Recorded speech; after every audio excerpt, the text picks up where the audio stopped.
Assalamualaikum warahmatullahi wabarakatuh. Di sini saya akan mempresentasikan mengenai pelanggaran hak asasi manusia di Indonesia dan internasional. Yang pertama kasus di Indonesia yaitu ada peristiwa Wamena 2003. Dalam peristiwa ini, puluhan warga sipil di Wamena, Kabupaten Jayawijaya, Provinsi Papua, menjadi korban penyisiran oleh gabungan TNI dan Polri. Penyebab peristiwa Wamena 2003 adalah tewasnya 2 anggota TNI dan aksi pembobolan sekelompok orang terhadap gudang senjata Markas Komando Distrik Militer Wamena. Peristiwa ini bermula pada 4 April 2003, pukul 1 waktu setempat. Sekelompok massa yang tak dikenal membobol gudang senjata Markas Kodim 1, 1702 Wamena. Pembobolan ini menewaskan 2 anggota Kodim dan seorang dari pihak pembobol akibat kontak senjata. Kelompok penyerang berhasil mengambil sekitar 29 pucuk senjata dan 3.500 butir peluru. Buntut dari peristiwa itu, aparat kemudian membentuk tim gabungan TNI, Polri untuk melakukan pengejaran terhadap terduga pelaku. Aparat gabungan TNI Polri kemudian melakukan penyisiran di 25 kampung, yaitu Desa Wamena Kota, Desa Sinakma, Bilume Asologaima, Woma, Kampung Honai Lama, Napua, dan lain sebagainya. Kemudian, pada 4 April 2003, masyarakat sipil Papua sedang mengadakan Hari Raya Paskah. Namun, masyarakat setempat dikejutkan dengan penyisiran terhadap 25 kampung. Penyisiran dilakukan akibat sekelompok massa tak dikenal membobol gudang senjata Markas Kodim Wamena. Penyerangan ini menewaskan 2 anggota Kodim, yaitu Letut TNI AD Napitulu dan prajurit Ruben Kana, dan 1 orang luka berat. Kelompok penyerang diduga membawa lari sejumlah pucuk senjata dan amunisi. Dalam rangka pengejaran terhadap pelaku, aparat TNI Polri telah melakukan penyisiran di 25 kampung tersebut. Selanjutnya, pelanggaran HAM jenis apa yang terjadi di Wamena 2003? Peristiwa Wamena 2003 merupakan pelanggaran HAM yang berat yang terkategori kejahatan terhadap kemanusiaan sebagaimana pasal 9 Undang-Undang Nomor 26 Tahun 2000 tentang Pengadilan Hak Asasi Manusia, bahwa kejahatan terhadap manusia adalah salah satu perbuatan yang dilakukan sebagai bagian dari serangan yang meluas, yang diketahuinya bahwa serangan tersebut ditujukan secara langsung terhadap penduduk sipil, berupa A. Pembunuhan, perbudakan, D. Pengusiran atau pemindahan penduduk secara paksa, E. Perampasan kemerdekaan atau perampasan kebebasan fisik lain secara sewenang-wenang yang melanggar asas-asas ketentuan pokok hukum internasional, B. Penyiksaan, G. Perkosaan, perbudakan seksual, pelacuran secara paksa, pemaksaan kehamilan, pemandu atau sterilisasi secara paksa, atau bentuk-bentuk kekerasan seksual lain. Selanjutnya, Komnas HAM melaporkan kasus ini menyebabkan 9 orang tewas serta 38 orang luka berat. Selain itu, pemindahan paksa terhadap warga 25 kampung menyebabkan 42 orang meninggal dunia karena kelaparan, serta 15 orang korban perampasan kemerdekaan secara sewenang-wenang, penangkapan, penyiksaan, perampasan paksa, menimbulkan korban jiwa, dan pengungsian penduduk secara paksa. Komnas HAM juga menemukan pemaksaan penandatanganan surat pernyataan, serta perusakan fasilitas umum seperti gereja, poliklinik, dan gedung sekolah, yang mengakibatkan pengungsian penduduk secara paksa. Selanjutnya, ada pasal 28A, yaitu hak untuk hidup dan mempertahankan kehidupan. Setiap orang berhak untuk hidup serta berhak mempertahankan hidup dan kehidupannya. Kemudian pasal 36 Undang-Undang Nomor 39 Tahun 1999. Setiap orang berhak untuk bebas dari penyiksaan, penghukuman atau perlakuan yang kejam, tindak manusiawi, merendahkan derajat dan martabat kemanusiaannya, penghilangan nyawa, Setiap orang tidak boleh ditangkap, ditahan, dikecualikan, diasingkan, atau dibuang secara sewenang-wenang. Lalu pasal 26G ayat 1 Undang-Undang Dasar 1945. Setiap orang berhak atas pelindungan diri pribadi, keluarga, kehormatan, martabat, dan harta benda yang di bawah kekuasaannya, serta berhak atas rasa aman dan perlindungan dari ancaman, ketakutan untuk berbuat atau tidak berbuat sesuatu yang merupakan hak asasi. Pada peristiwa Wamena, terdapat bukti permulaan yang cukup untuk menduga terjadinya pelanggaran hak asasi manusia sebagaimana dijamin di dalam berbagai peraturan perundang-undangan yang relevan di bidang hak asasi manusia, khususnya Undang-Undang Dasar 1945 dan Undang-Undang Nomor 39 Tahun 1999 tentang hak asasi manusia. Selanjutnya, kasus pelanggaran hak asasi manusia di internasional. Itu ada kasus Holocaust, pembantaian jutaan Yahudi oleh Hitler. Holocaust adalah penganiayaan dan pembantaian sistematis yang disokong negara terhadap 6 juta orang Yahudi Eropa oleh rezim Nazi Jerman dan serta sekutu serta para kaki tangannya. United States Holocaust Memorial Museum menerapkan periode 1933 sampai 1945 sebagai rentang tahun kejadian Holocaust yang dimulai pada tahun 1933 ketika Adolf Hitler dan Partai Nazi naik ke tumpuk kekuasaan di Jerman. Holocaust berakhir pada 1945 ketika kubu sekutu mengalahkan Nazi Jerman dalam Perang Dunia II.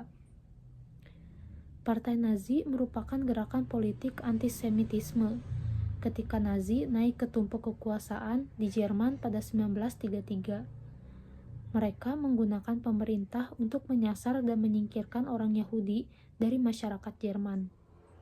Di antara tindakan antisemitisme lainnya, rezim Nazi Jerman memberlakukan undang-undang diskriminatif dan kekerasan terorganisasi yang menyasar kaum Yahudi Jerman. Rezim tersebut menggunakan cara-cara ini dan tindakan lainnya untuk menekan Yahudi Jerman agar beremigrasi. Pada akhir 1930-an, Nazi menyebarkan kebijakan antisemitismenya keluar wilayah Jerman melalui kebijakan luar negeri dan perluasan wilayahnya yang agresif.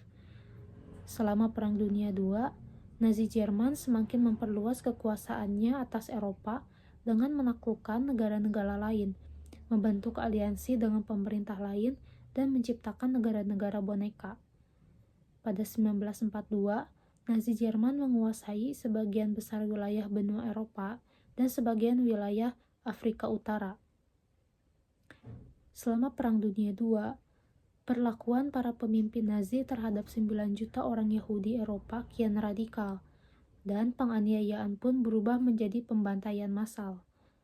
Selama dan setelah invasi Jerman ke Polandia pada September 1939, otoritas Jerman memperlakukan penduduk sipil dengan brutal. Kebrutalan ini mencakup kekerasan terhadap populasi Yahudi yang besar. Otoritas Jerman mendirikan ghetto untuk mengisolasi dan memiskinkan warga Yahudi di pendudukan Polandia. Ghetto adalah bagian dari kota atau kota kecil di mana penjajah Jerman memaksa orang Yahudi untuk hidup dalam kondisi yang penuh sesak dan tidak sehat. Kehidupan di ghetto diwarnai oleh kelaparan, penyakit yang merajalela, dan kekerasan yang sewenang-wenang. Akhirnya, otoritas Jerman juga mendirikan ghetto di wilayah pendudukan lainnya di Eropa Timur dan Hungaria. Ratusan ribu orang Yahudi tewas di ghetto antara 1939 dan 1945. Kemudian pada 1941, para pemimpin Nazi memutuskan untuk melaksanakan pembantaian massal terhadap kaum Yahudi Eropa. Mereka secara halus menyebut tindakan ini sebagai Final Solution to the Jewish Question, atau solusi akhir untuk persoalan Yahudi. Keputusan untuk melakukan genosida ini terjadi dalam konteks serangan Jerman ke Uni Soviet pada 1941. di kota besar dan kecil, serta di desa-desa di wilayah pendudukan di Eropa Timur. Unit-unit pasukan Jerman melakukan penembakan massal terhadap orang-orang Yahudi setempat dalam skala yang belum pernah terjadi sebelumnya. Mereka membantai seluruh komunitas Yahudi. Selain penembakan, unit-unit pasukan Jerman terkadang menggunakan mobil van gas yang dirancang khusus untuk membantai orang-orang Yahudi. Sebanyak 2 juta laki-laki, perempuan, dan anak-anak Yahudi tewas dalam pembantaian ini. Selanjutnya, pada tahun 1941 dan 1942, Nazi Jerman membangun 5 pusat pembantaian di wilayah pendudukan Jerman di Polandia, yaitu Chelmo, Belzec, Sobibor, Treblinka, dan Auschwitz-Birkenau. Otoritas Jerman, berkat bantuan sekutu dan kaki tangannya, mengangkut orang-orang Yahudi dari seluruh Eropa ke pusat-pusat pembantaian ini. Sebagian kecil dari orang-orang ini dipilih untuk kerja paksa, dan sebagian besar dibunuh seketika di kamar gas atau van. Hampir 2,7 juta laki-laki, perempuan, dan anak-anak Yahudi tewas di 5 pusat pembantaian. Banyak orang bertanggung jawab dalam pelaksanaan Holocaust dan Final Solution. Pada tingkat tertinggi, Adolf Hitler mengilhami, memerintahkan, menyetujui, dan mendukung genosida terhadap kaum Yahudi Eropa. Namun, Hitler tidak bertindak sendiri. Para pemimpin Nazi lainnya secara langsung mengkoordinasikan, merencanakan, dan melaksanakan Holocaust. Mereka menyerukan kepada banyak institusi, organisasi, dan orang-orang Jerman untuk menganiaya orang Yahudi, berperang, dan melakukan pembantaian massal. Nazi Jerman juga mengandalkan bantuan sekutunya di negara-negara poros, serta para kaki tangan di wilayah pendudukan. Tanpa keterlibatan jutaan orang Eropa, baik Jerman maupun lainnya, Holocaust tidak akan mungkin terjadi. Holocaust secara khusus mengacu kepada penganiayaan dan pembantaian sistematis yang dikokong oleh negara terhadap 6 juta orang Yahudi. Namun, ada jutaan korban penganiayaan dan pembantaian Nazi lainnya selama periode yang sama. Selain kaum Yahudi, Nazi menganiaya kelompok lain yang dipandang sebagai ancaman terhadap rakyat Jerman. Kelompok-kelompok ini meliputi lawan politik, sanksi-sanksi Yehua, laki-laki yang dituduh homoseksual, orang-orang antisosial, orang-orang yang dituduh sebagai penjahat profesional atau residivis, Afro-Jerman, penyandang stabilitas, dan orang Roma atau Gypsy.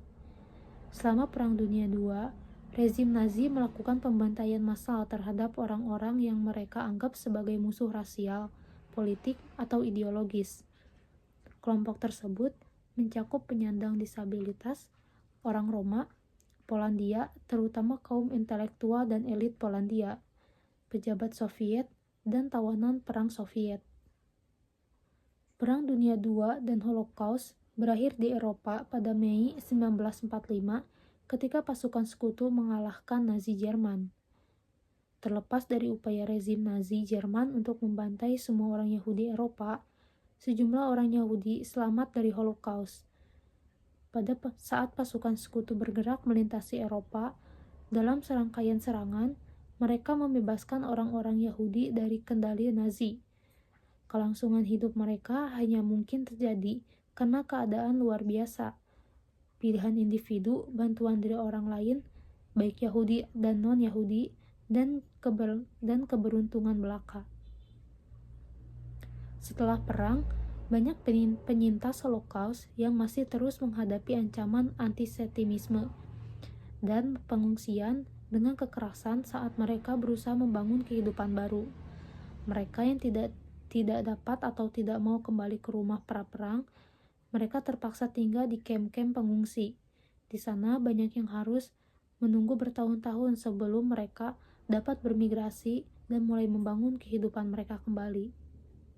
Kemudian dampak Holocaust baru dapat dihentikan pada 1945 ketika Jerman kalah dalam Perang Dunia II dan Hitler melakukan bunuh diri. Kejahatan kemanusiaan ini menimbulkan dampak yang sangat hebat, terutama pada orang-orang Yahudi antara 1941 sampai 1945. Nazi Jerman secara sistematis telah membunuh sekitar 6 juta orang Yahudi di seluruh Eropa.